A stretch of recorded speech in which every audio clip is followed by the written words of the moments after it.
Hello मेरे प्यारे बच्चों। आज आप लोगों को केवल बोर्ड के यूट्यूब चैनल पर स्वागत है। जैसे कि आज हम लोग क्लास 9 का साइंस यानी मोशन यानी गति के बारे में जानेंगे। और गति में हम चाल से संबंधित चाल के कितने नियम होते हैं, कितने प्रकार होते हैं, वेग के कितने प्रकार होते हैं, आज इन सब नियमों के बारे में हम लोग क्लास 9 के साइंस के बारे में जानेंगे। तो आइए सबसे पहले उस नियम को हम जानते हैं। जैसे कि आपका पहला जो रूल है समान चाल, जिसको हम बोलते हैं यूनिफॉर्म स्पीड। समान चाल होता क्या है, पहले हम इसके बारे में जानेंगे। तो देखिए, समान चाल का जो परिभाषा है, ये परिभाषा है आपका जब कोई वस्तु समान समय अंतराल में समान दूरी तय करती है तो उसकी चाल एक समान चाल कहलाती है। तो अब देखिए प्रश्न क्या कह रहा है कि कोई वस्तु है और समान समय अंतराल में वो क्या कर रही है, समान दूरी तय कर रही है। तो ऐसे दूरी को हम बोलेंगे समान चाल कहेंगे। जैसे परिभाषा एग्जाम्पल के माध्यम से हम समझते हैं। जैसे मान लीजिए कि ये हमारा एक पथ है,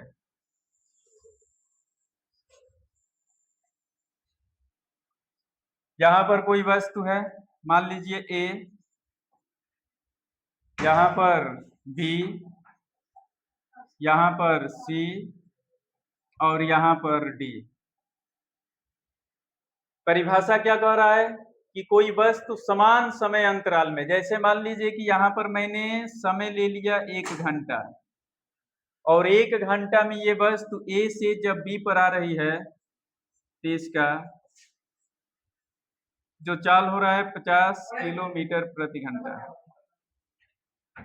उसी तरह से ठीक वही घंटा में उसकी चाल हो जा रही है इतना।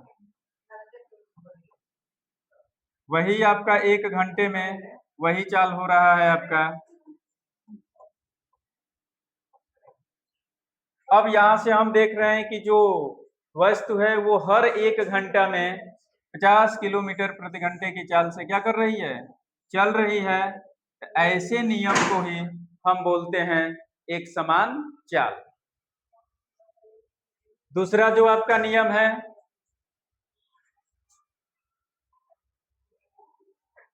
ये है आपका असमान चाल, जिसको हम बोलते हैं non uniform speed. Non uniform speed क्या होता है कि जब कोई वस्तु समान समय अंतराल में असमान दूरी तय करती है तो उसकी चाल को हम क्या बोलेंगे, असमान चाल। अब इसको भी हम एग्जाम्पल के माध्यम से समझेंगे। तो जैसे मान लीजिए कि यहाँ पर ये आपका क्या है, एक पथ है और यहाँ पर एक वस्तु ए है, यहाँ पर दूसरा वस्तु बी है, यहाँ पर सी है और यहाँ पर क्या है, डी है। अगर मैं बात करूं समान समय अंतराल में क्या कर रही है, असमान दूरी तय कर रही है। तो जैसे मान लीजिए कि यहाँ पर मैंने 2 घंटा लिया और 2 घंटे में यहाँ से यहाँ तक वस्तु की जो ये मान लीजिए कि 40 किलोमीटर प्रति घंटा है। ठीक उसी तरह से समय आपका वही है। अब यहाँ पर उसने अपना चाल बना लिया इसके रफ्तार से।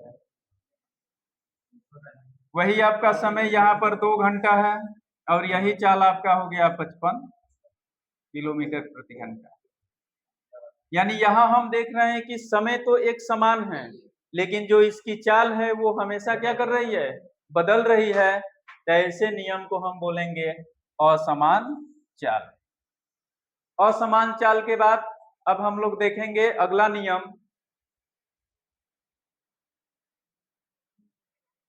औसत चाल। औसत चाल क्या होता है, तो किसी वस्तु द्वारा चली गई कुल दूरी और कुल दूरी तय करने में लगा कुल समय का जो अनुपात होता है उस अनुपात को हम बोलते हैं औसत चाल। यानी परिभाषा क्या है, किसी वस्तु द्वारा कुल तय की गई दूरी और कुल समय के अनुपात को क्या कहते हैं, औसत चाल कहते हैं। और औसत चाल बराबर फार्मूला होता है कुल दूरी बटा में कुल समय।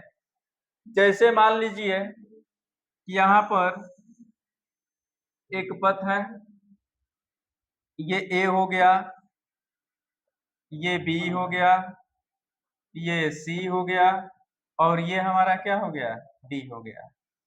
मान लीजिए कि मैंने यहाँ पर समय पहला ले लिया t1, तो दूरी हम लोग क्या तय की है, s1।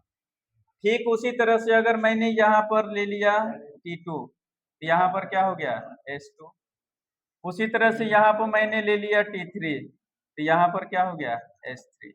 अब हम देख रहे हैं कि A से और D तक आने में उसकी दूरी क्या हो रही है, S1, S2 और S3। और ठीक S1 दूरी तय करने में उसका समय क्या लग रहा है, T1 लग रहा है। उसी तरह से S2 दूरी तय करने में समय T2 लग रहा है और S3 दूरी तय करने में समय T3 लग रहा है। जब इसका कुल औसत पूछा जाए तो औसत चाल बराबर हो जाएगा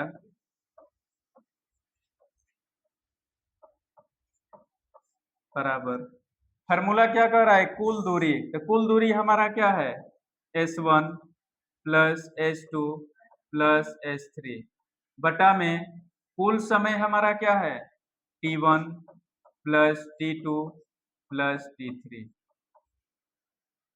इस तरह के जब भी एग्जाम्पल देगा औसत चाल की बात करेगा, तो औसत चाल में वो जितना वस्तु तय दूरी किया है उतना ही उसका समय भी होगा और दोनों का जो अनुपात होगा उस अनुपात को ही हम क्या कहते हैं, औसत चाल कहते हैं। औसत चाल के बाद नेक्स्ट टॉपिक आपका देखेंगे हम लोग का समान वेग है।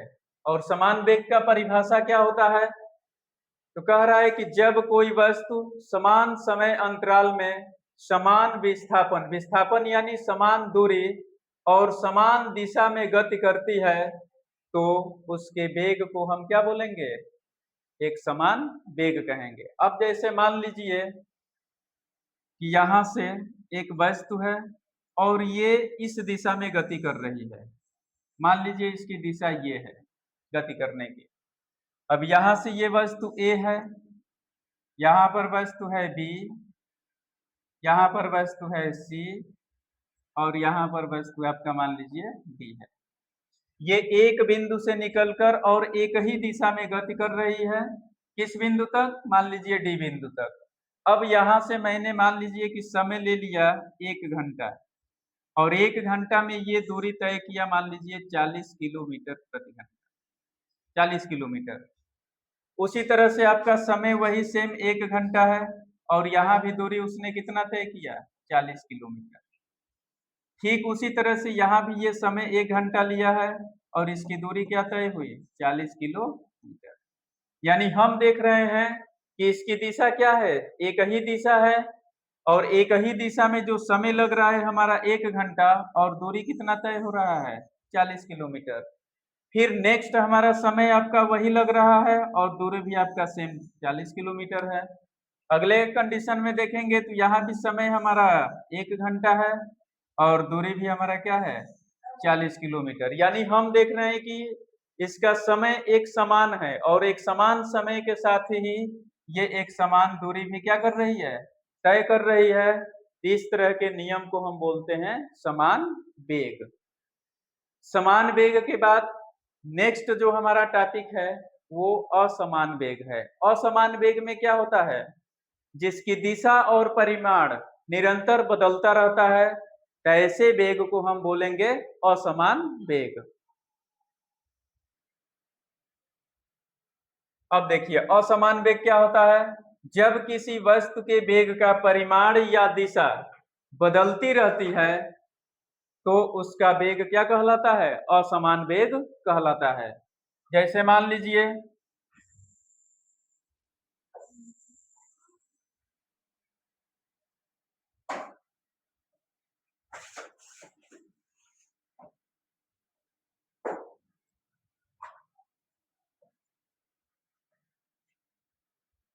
अब जैसे मैंने यहाँ पर क्या लिया, समय मान लीजिए कि मैंने ले लिया 30 मिनट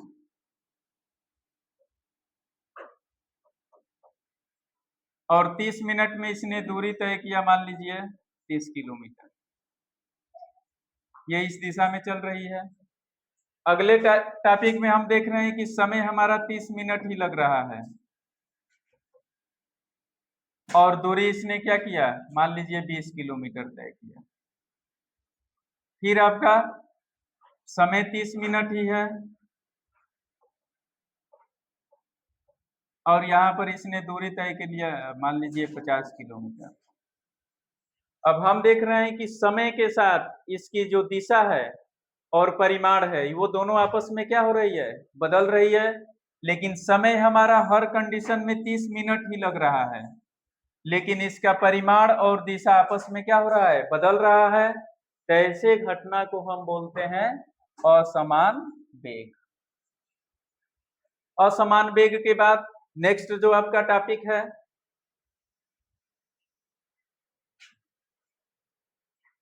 औसत वेग। औसत वेग क्या होता है, तो औसत वेग ये कह रहा है कि कुल विस्थापन और कुल समय के अनुपात को हम क्या कहेंगे, औसत वेग। यानी सिंपल परिभाषा है, औसत वेग का परिभाषा क्या बताएंगे, कुल विस्थापन और कुल समय के अनुपात को हम क्या कहेंगे, औसत वेग कहेंगे।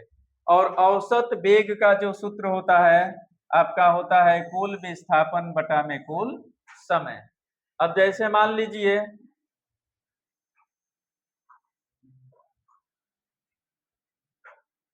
A B,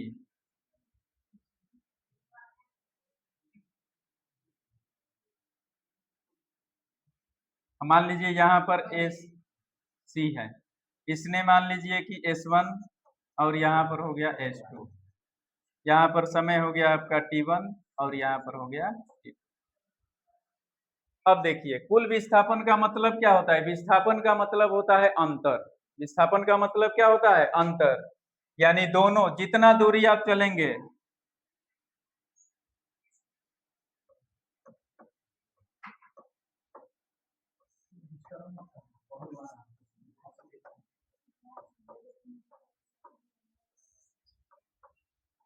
S2 minus S1 बटा में T2 माइनस T1, या इसी को हम लिख सकते हैं डेल्टा S अपान डेल्टा T। इस तरह के एग्जाम्पल को हम बोलते हैं औसत। यानी जितना दूरी चलेगा उन दोनों दूरियों के बीच का अंतर और समयों के बीच के अंतर को हम क्या कहेंगे, कुल औसत वेग कहेंगे। औसत वेग।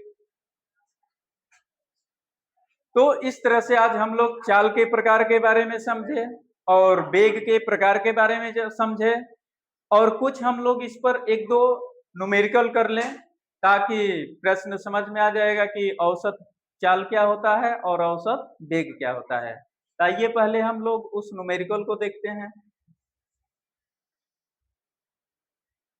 जैसे मान लीजिए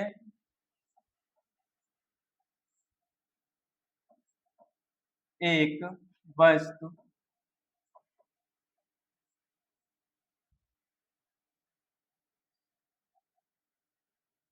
16 मीटर की दूरी 4 सेकंड में तय करती है,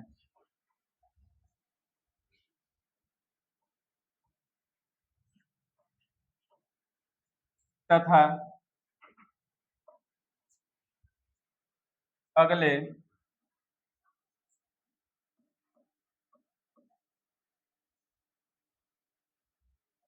2 सेकंड में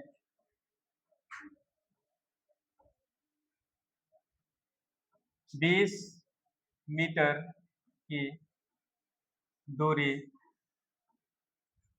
तय करती है।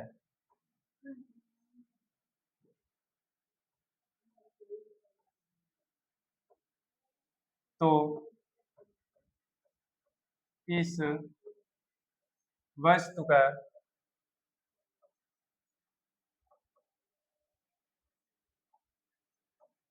औसत चाल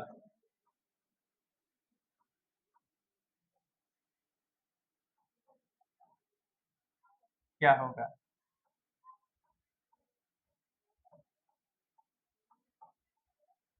ये प्रश्न है। क्या प्रश्न कह रहा है कि एक वस्तु है जो कि 16 मीटर दूरी तय करने में वो कितने समय ले रही है? 4 सेकंड का समय ले रही है, और अगले 2 सेकंड में वह 20 मीटर की दूरी तय कर रही है। तो इस वस्तु का क्या बोला गया है? औसत चाल बोला गया है। और हम जानते हैं कि औसत चाल जो होता है वो कुल दूरी बटा में क्या होता है? कुल समय होता है। तो सबसे पहले हम देखेंगे कि इस प्रश्न में कुल दूरी उसने कितना तय किया है। यहाँ पर लिखेंगे पहला वो 16 मीटर की दूरी यानी S1 बराबर हो जाएगा 16 मीटर, और 16 मीटर दूरी तय करने में जो समय लग रहा है T1 इक्वल टू 4 सेकेंड। फिर अगला हम देख रहे हैं कि S2 जो दूरी तय कर रहा है 20 मीटर, और इसका जो समय लग रहा है 2 सेकेंड लग रहा है। यही लग रहा है। तब हमें निकालना है औसत चाल। औसत चाल, और औसत चाल का जो सूत्र होता है कुल दूरी बटा में कुल समय।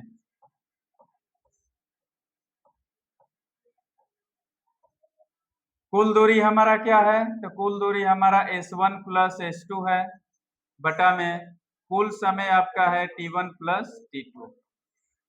अब हम बात करते हैं S1 की। S1 कितना है? 16, और S2 कितना है? 20, बटा में समय है आपका 4 अब प्लस 2, यानी दोनों को जोड़ देंगे तो 36 और बटा में 6, कट कर कितना आ जाएगा? यानी हो जाएगा आपका 6 मीटर प्रति सेकंड। ये आपका क्या हो जाएगा? औसत चाल का न्यूमेरिकल हो जाएगा।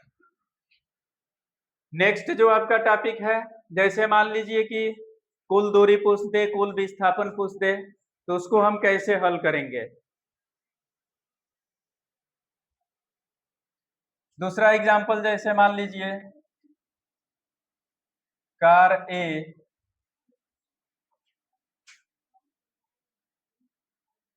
एक पथ पर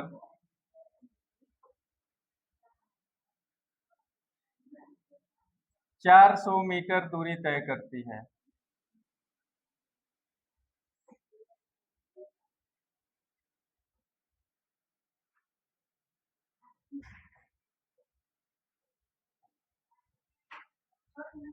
और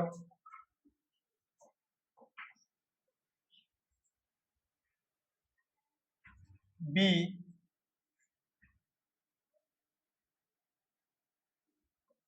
300 मीटर की दूरी तय करती है।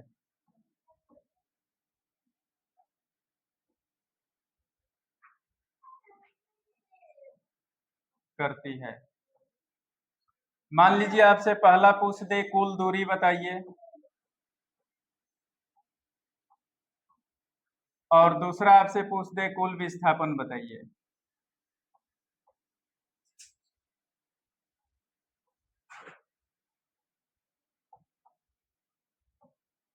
कुल विस्थापन बताइए। अगर कुल दूरी की बात किया जाए, यहाँ पर लिखेंगे पहला, मान लीजिए ये कार है,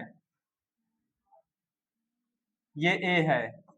ए क्या कर रहा है? यहाँ से यहाँ तक 400 मीटर की दूरी तय कर रहा है, और बी यहाँ से मान लीजिए कि यहाँ पर बी है और ये 300 मीटर की दूरी तय कर रहा है।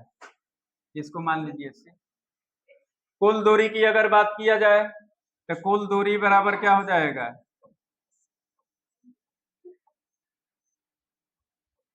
400 अब प्लस 300, यानी टोटल कितना दूरी तय किया? 700 मीटर की दूरी। जहां भी दूरी की बात किया जाए तो जितना ये वस्तु दूरी चली है सभी को हम क्या करते हैं? जोड़ देते हैं। जोड़ने के बाद जो हमें मान मिलता है वही हमारा क्या होता है? कुल दूरी। दूसरा मान लीजिए कि जैसे बोला है कुल विस्थापन। कुल विस्थापन अगर कुल विस्थापन की बात किया जाए तो जितना दूरी पहला चला है उसमें से दूसरे दूरी को हम क्या करते हैं, घटा देते हैं। विस्थापन का अर्थ होता है अंतर, यानी 400 में से 300 माइनस कर देंगे और घटाने के बाद जो मान मिलेगा वही हमारा क्या हो जाएगा, विस्थापन हो जाएगा। इस तरह से आज हम लोग चाल के प्रकार के बारे में सीखे, वेग के प्रकार के बारे में सीखे। आज मैंने 2 न्यूमेरिकल बताया। नेक्स्ट वीडियो में आपको गति से संबंधित जितने भी न्यूमेरिकल होंगे सभी न्यूमेरिकल को लाइन बाय लाइन हल कराया जाएगा। फिर हम नेक्स्ट वीडियो में आपको केवल न्यूमेरिकल गति से बताएंगे।